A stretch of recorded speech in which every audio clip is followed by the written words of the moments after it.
بسم اللہ الرحمن الرحیم. In the name of Allah, the Beneficent, the Merciful.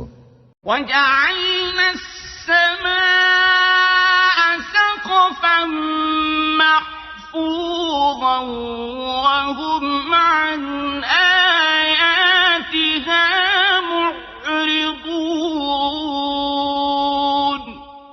And we have made the sky a roof withheld from them, yet they turn away from its portents. وَهُوَ الَّذِي خَلَقَ اللَّيْلَ وَالنَّهَارَ وَالشَّمْسَ وَالْقَمَرَ كُلٌّ فِي فَلَكٍ يَسْبَحُونَ.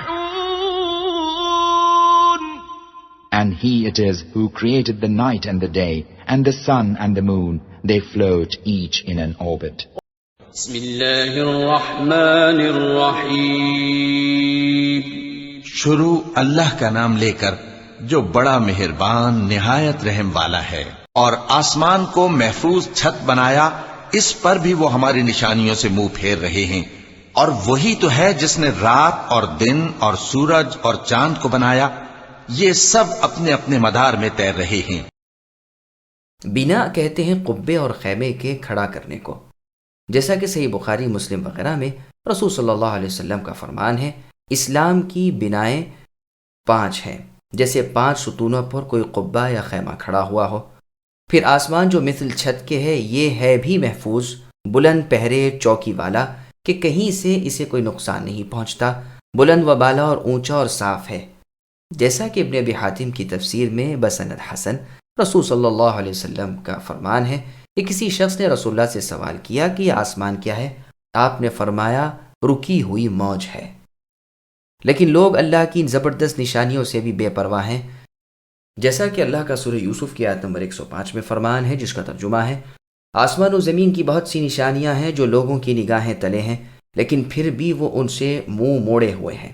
کوئی غور و فکر نہیں کرتے، کبھی نہیں سوچتے کہ کتنا پھیلا ہوا، کتنا بلند، کس قدر عظیم الشان یہ آسمان ہمارے سروں پر بغیر ستونوں کے اللہ نے قائم کر رکھا ہے.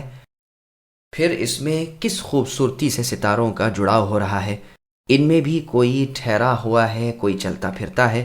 پھر سورج کی چال مقرر ہے، اس کی موجودگی دن ہے، اس کا نہ نظر آنا رات ہے. پورے آسمان کا چکر صرف ایک دن رات میں پورا کر لیتا ہے. اس کی چال کو، اس کی تیزی کو بجز اللہ کے کوئی نہیں جانتا. یوں اٹکلے اور اندازے کرنا اور بات ہے. بنی اسرائیل کے عبادت گزاروں میں سے ایک نے اپنی 30 سال کی مدت عبادت پوری کر لی، مگر جس طرح اور عبادت گزار پر 30 سال کی عبادت کے بعد ابر کا سایہ ہو جایا کرتا تھا، اس پر نہ ہوا. تو اس نے اپنی والدہ سے یہ حال بیان کیا. اس نے کہا، بیٹے تم نے اپنی اس عبادت کے زمانے میں کوئی گناہ کر لیا ہوگا؟ اس نے کہا، اماں ایک بھی نہیں. کہا، پھر تم نے کسی گناہ کا پورا قصد کیا ہوگا، یعنی ارادہ کیا ہوگا. جواب دیا کہ ایسا بھی مطلقاً نہیں ہوا. ماں نے کہا، بہت ممکن ہے کہ تم نے آسمان کی طرف نظر کی ہو اور غور و تدبر کے بغیر ہی ہٹا لی ہو. اس عبادت گزار بیٹے نے جواب دیا، ایسا تو برابر ہوتا رہا. فرمایا، بس یہی سبب ہے. پھر اپنی قدرت کاملہ کی بعض نشانیاں اللہ بیان فرماتے ہیں کہ رات اور اس کے اندھیرے کو دیکھو، دن اور اس کی روشنی پر نظر ڈالو، پھر ایک کے بعد دوسرے کا پے در پے انتظام اور اہتمام کے ساتھ آ جانا دیکھو. ایک کا کم ہونا، دوسرے کا بڑھنا دیکھو. سورج چاند کو دیکھو، سورج کا نور ایک مخصوص نور ہے اور اس کا آسمان، اس کا زمانہ، اس کی حرکت، اس کی چال علیحدہ ہے. چاند کا نور الگ ہے، فلک الگ ہے، چال الگ ہے، انداز اور ہے. ہر ایک اپنے اپنے فلک میں گویا تیرتا پھرتا ہے اور حکم الہی کی بجاوری میں مشغول ہے. جیسے اللہ نے سورہ انعام کی آیت نمبر 6-9 میں فرمایا، جس کا ترجمہ ہے، وہی اللہ صبح کا روشن کرنے والے، وہی رات کو پرسکون بنانے والے ہیں، وہی سورج چاند کا اندازہ مقرر کرنے والے ہیں، وہی اللہ ہیں عزت والے، غلبے والے اور ہر چیز کا پورا پورا علم رکھنے والے.